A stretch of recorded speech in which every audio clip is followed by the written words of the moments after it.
Hi everyone, my name is Sunil Kumar Mahato, physics expert. तो दोस्तों, आप सबका स्वागत है हमारे यूट्यूब चैनल फिजिक्स समझो में। तो दोस्तों, आज के इस वीडियो में जो टॉपिक हम लोग कवर करने वाले हैं उसका नाम है refraction through a rectangular glass slab. Actually student, class 10th में हम लोग रिफ्रैक्शन जो है 3 अलग अलग इंस्ट्रूमेंट में देखने वाले हैं। पहला हमारा है रेक्टेंगुलर ग्लास स्लैब, दूसरा प्रिज्म और तीसरा हमारा क्या है, लेंस। ठीक है, तो आज के इस वीडियो में जो हमारा इंस्ट्रूमेंट है वो हमारा क्या, रेक्टेंगुलर ग्लास स्लैब, यानी रेक्टेंगुलर ग्लास स्लैब के थ्रू हम लोग रिफ्रैक्शन को देखने वाले हैं। ठीक है, तो चलिए स्टार्ट करते हैं। तो मान लीजिए यहाँ पे एक रेक्टेंगुलर ग्लास कंसीडर कर लेते हैं। ठीक है, और ये जो रेक्टेंगुलर ग्लास है इसका अपना एक नाम देते हैं ए, बी, सी और डी।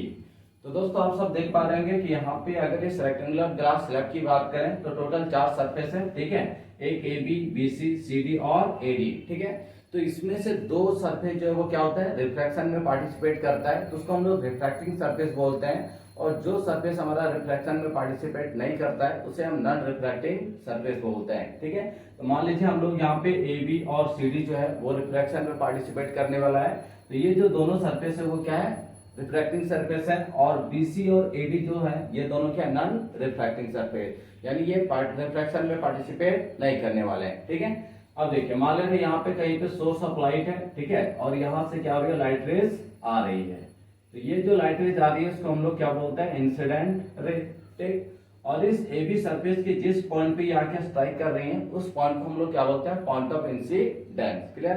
तो इस पॉइंट ऑफ इंसिडेंस को लेके हम लोग क्या करेंगे, एक नॉर्मल ड्रॉ करेंगे। ठीक है, तो ये हमारा क्या हो गया, नॉर्मल हो गया, जो कहां से पास हो रहा है, ये नॉर्मल। ठीक है, इसका हम लोग कुछ नाम देते हैं रेस का। तो मान लीजिए रेस पी, और ये पॉइंट जो इसका हम लोग क्या नाम दे दे रहे हैं, क्यू। ठीक है, और ये जो नॉर्मल है इसको हम लोग नाम दे दिया normal number 1। Clear.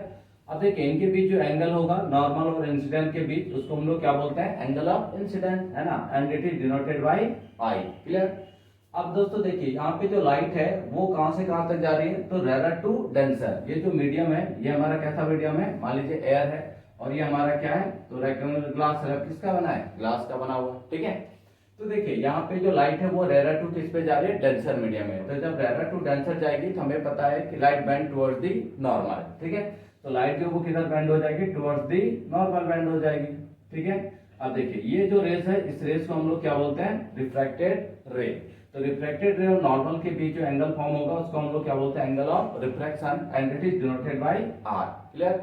Now again देखिए इस सीडी सरफेस की अगर हम लोग बात करें तो ये जो रिफ्रैक्टेड रे है, ये रिफ्रैक्टेड रे सीडी सरफेस के लिए क्या है, इंसिडेंट रे का काम कर रही है। ठीक है, तो ये लाइट रेज आई और इस सरफेस के इस पॉइंट पे आके स्ट्राइक करती है। तो अगेन इस पॉइंट को हम लोग क्या बोलेंगे, पॉइंट ऑफ इंसिडेंट। ठीक है, तो इस पॉइंट को लेके अगेन हम लोग क्या करेंगे, एक नॉर्मल ड्रॉ करेंगे। तो यहाँ पे हम लोगों ने क्या किया, एक नॉर्मल ड्रॉ किया। तो ये जो नॉर्मल है इस नॉर्मल को हम लोग क्या बोलते हैं, नॉर्मल नंबर 2, क्योंकि ऑलरेडी हम लोग एक नॉर्मल ड्रॉ कर चुके थे, कौन से सरफेस पे, एबी सरफेस पे। ठीक है, तो ये हमारा नॉर्मल नंबर 2 हो गया। अब देखिए ये जो रे है ये नॉर्मल 1 और ये नॉर्मल 2, ये दोनों क्या है, एक दूसरे के परपेंडिकुलर पैरेलल है। ठीक है, तो अगर ये दोनों पैरेलल है तो ये जो रे है, ये रिफ्लेक्टेड रे, ये किसका काम कर रही है, ट्रांसवर्सल लाइन का। तो अगर ये एंगल हमारा आर है तो ये एंगल भी हमारा क्या हो जाएगा, आर हो जाएगा। ठीक है, देखिए ये पी क्यू, तो इसका नाम देते हैं इस पॉइंट का आर।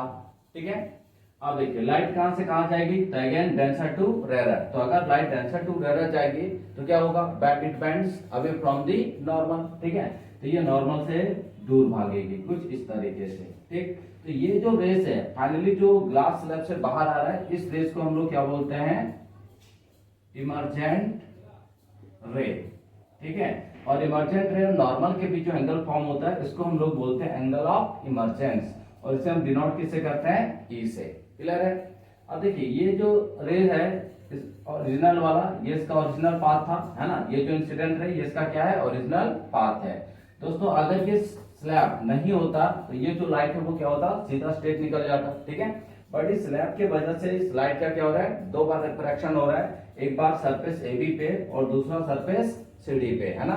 तो फाइनली 2 बार रिफ्रैक्शन होने की वजह से ये जो लाइट है, ये लाइट अपने ओरिजिनल पाथ से क्या हो रहा है, शिफ्ट हो जा रहा है। ये देखिए इसका क्या है, ओरिजिनल पाथ है, बट डबल रिफ्रैक्शन की वजह से ये लाइट जो है अपने ओरिजिनल पाथ से थोड़ा सा क्या हो गया, शिफ्ट हो गया, है ना, और शिफ्ट होके क्या हो रहा है, ये लाइट रे जा रहा है।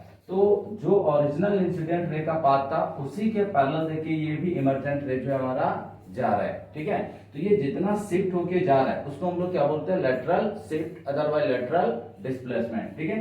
तो ये जो डिस्टेंस है यहाँ से यहाँ तक, ये वाला, ये परपेंडिकुलर डिस्टेंस किसके बीच, इंसिडेंट रे और इमर्जेंट रे के बीच। तो ये जो परपेंडिकुलर डिस्टेंस है, परपेंडिकुलर डिस्टेंस को हम किससे रिप्रेजेंट करते हैं, डी से, और इसको हम लोग क्या बोलते हैं, lateral shift, otherwise lateral displacement, ठीक है। अब देखिए refraction through glass, rectangular glass slab में क्या होता है, तो जितना एंगल बनाते हुए लाइट रेज इंसिडेंट करती है, मतलब ग्लास पे इंटर करती है, उतना ही एंगल बनाते हुए ये लाइट रेज क्या हो जाती है, ग्लास से बाहर भी जाती है। यानी कहने का मतलब है यहाँ पे कि जो एंगल आई है वो किसके बराबर होता है, एंगल ई के बराबर, ठीक है। तो चलिए इसको प्रूव करके देखते हैं कि क्या एंगल आई जो है एंगल ई के बराबर होता है, ठीक है। तो देखिए पहला है यूजिंग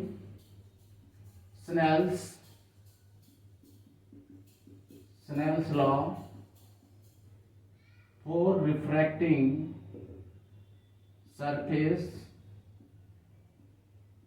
AB, ठीक है।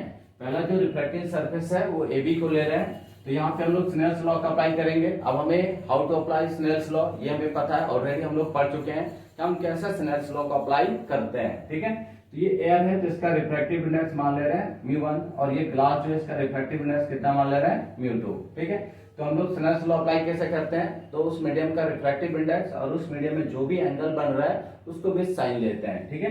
तो फर्स्ट देखिए क्या हो जाएगा यहाँ पे μ1, और इस मीडियम में जो एंगल है वो आई है, जिसको साइन के साथ लेंगे, it mean sign I, clear.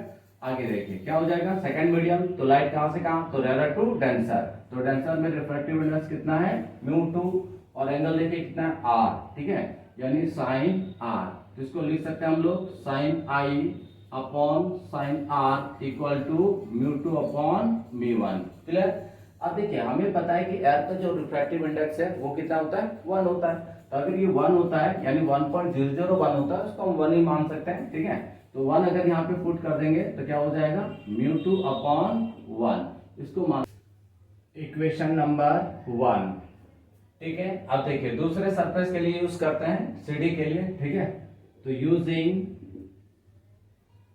Snell's law for refracting surface CD, ठीक है। देखिए तो इस मीडियम का रिफ्रैक्टिव इंडेक्स कितना है, μ2, और यहाँ पे एंगल कितना है r, ठीक है। तो साइन r इक्वल टू इस मीडियम का जो रिफ्रैक्टिव इंडेक्स है वो μ1, और एंगल कितना है e, it mean sine e, ठीक। अब इसको लिख सकते हैं sine r upon sine e equal to μ1 upon μ2। अब μ1 जो मीडियम है वो क्या है, एयर है, तो रिफ्रैक्टिव इंडेक्स कितना हो जाएगा 1, ठीक है। तो 1 अपॉन μ2, क्लियर। इसको मान लिया हम लोग इक्वेशन नंबर 2। अब हम लोग क्या करते हैं, 1 और 2 को मल्टीप्लाई कर देते हैं, ठीक है। तो लेफ्ट हैंड साइड को लेफ्ट हैंड साइड से, तो देखिए sine I upon sine R into sine R upon sine E, clear है। और इधर क्या हो जाएगा, तो μ2 अपॉन 1 इंटू 1 अपॉन μ2, तो μ2 कैंसिल हो जाएगा, साइन आर कैंसिल हो जाएगा, ठीक है। तो इसको देखिए इधर लिख देते हैं, तो इधर हमारा क्या हो गया, sine I upon sine E, clear, और इक्वल टू 1, क्रॉस मल्टीप्लाई कर दीजिए, तो sine I equal to sine E, यानी एंगल आई इक्वल टू क्या हो गया, एंगल ई हो गया, ठीक है। ये प्रूव हो गया कि एंगल आई जो है वो कितना होता है, एंगल ई के बराबर, है ना, किसमें, in the case of rectangular glass slab. तो जितना एंगल ऑफ इंसिडेंस होगा उतना ही हमारा क्या होगा, एंगल ऑफ इमर्जेंस होगा, क्लियर दोस्तों। तो पहले आप इसको नोट डाउन कीजिए, फिर हम लोग देखते हैं लेटरल शिफ्ट को, ठीक है। चलिए तो आगे बढ़ते हैं हम। अब देखिए एक चीज यहाँ पे इंपॉर्टेंट क्या है कि ये जो दोनों इंसिडेंट रे और ये जो इमर्जेंट रे है, ये दोनों पैरेलल क्यों है, तो ये दोनों पैरेलल होने का रीजन क्या है कि ये जो हमारा AB सरफेस है और जो हमारा CD सरफेस है, दो रिफ्रैक्टिव सरफेस, ये दोनों रिफ्रैक्टिव सरफेस क्या एक दूसरे के पैरेलल है ना। इस वजह से ये दोनों यहाँ पे क्या मिल रहा है, पैरेलल मिल रहा है। बट जब हम लोग ब्रिज वाला केस देखेंगे तो वहां पे डिफरेंट केस मिलेगा, क्लियर है। चलिए तो अब हम लोग आगे बढ़ते हैं, लेटरल शिफ्ट का डेफिनेशन देखते हैं, ठीक है। देखिए तो लेटरल शिफ्ट अदरवाइज डिस्प्लेसमेंट, ठीक है, lateral shift otherwise lateral displacement. तो देखिए लेटरल डिस्प्लेसमेंट किसको बोल रहे हैं, ये जो परपेंडिकुलर डिस्टेंस है किसके बीच का, इंसिडेंट रे और मर्जेंट रे का, ठीक है। तो it is the perpendicular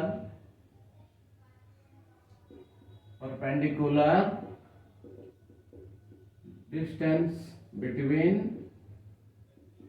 incident ray and